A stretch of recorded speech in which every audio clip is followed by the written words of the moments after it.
everyone. All organisms eat food, obtain energy. The food that we eat consists of different constituents. Let us learn about one of the important constituents of food. We eat different kinds of food like rice, chapati, bread, fish, milk, etc. This food contains various components such as carbohydrates, proteins, lipids, vitamins and minerals. We have seen athletes are given glucose when they are tired. Also the patients in the hospital are also supplied with the glucose. Why so? The reason is that glucose provides instant energy. It breaks down quickly being a simple carbohydrate and provides energy which is needed for the muscles for all its activities. The glucose helps to maintain the sugar level in the blood. So, what exactly is carbohydrates? Let us try to understand in this section. Are you ready? Let's start. Carbohydrates are the compounds of oxygen, carbon and hydrogen. They are the sugar, fibers and starch contained in the food we eat. It is also an important food nutrient for our body. They are also called as energy-giving food as they are converted into glucose after digestion, which gives energy to our body. What are the sources of carbohydrates? Which are the food items that come under carbohydrates? Let's see. Fruits, whole grains, nuts, seeds, milk and milk products, starchy vegetables, cold drinks are the important sources of carbohydrates. Why is carbohydrate essential to us? Carbohydrates help in the regulation of sugar in the bloodstream.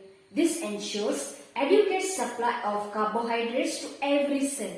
Thus, carbohydrates act as a shield and protects our muscles.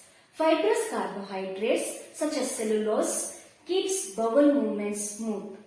Carbohydrates also adds to the taste and appearance of the food. This makes the food tempting and mouth-watering. We use some of them as sweeteners such as sugar, condensed milk, sucralose, etc.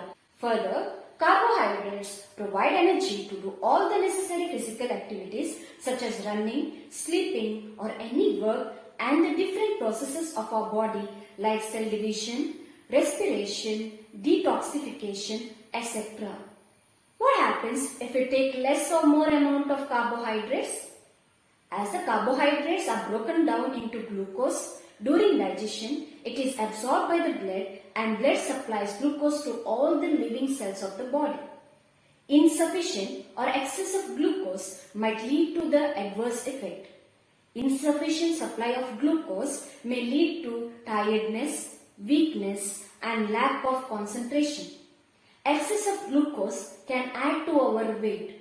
Hence, we must add carbohydrates in moderate quantity. Now, you may be curious to know the carbohydrate present in a particular food item. So, let us see how to test carbohydrates in the food. There are some simple tests to discover the carbohydrates in the food. There are three simple tests. First, Mollis's test. Second one, Benedict's test. Third one, Iodine's test. Mollis's test is a general test for carbohydrates. The procedure is as follows. Take 2 ml of carbohydrate food sample in a test tube and 2 ml of distilled water in another test tube as a control. Add 2 to 3 drops of Mollis's reagent to the tubes. Gradually add concentrated sulfuric acid along the inner walls of the test tube. What do you observe? Violet ring is formed at the junction of layers in the test tube containing carbohydrate sample, whereas the control test tube doesn't show any changes. What do you infer from this experiment?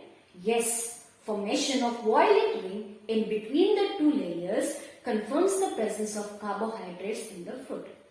Let us now look into the second technique of testing using Benedict's solution.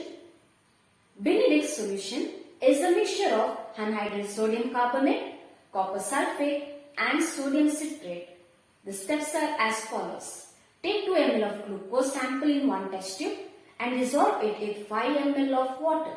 In another test tube, add 5 ml of distilled water which will act as a control.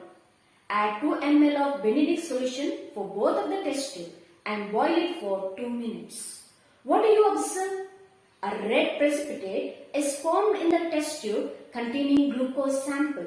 This shows the presence of glucose in the food sample. The third test is iodine's test. This test is used to test starch in the food items. As starch is a complex compound, we use iodine solution to test it. The method to be followed are: take 2 ml of sample in one test tube. In another test tube, take 2 ml of distilled water.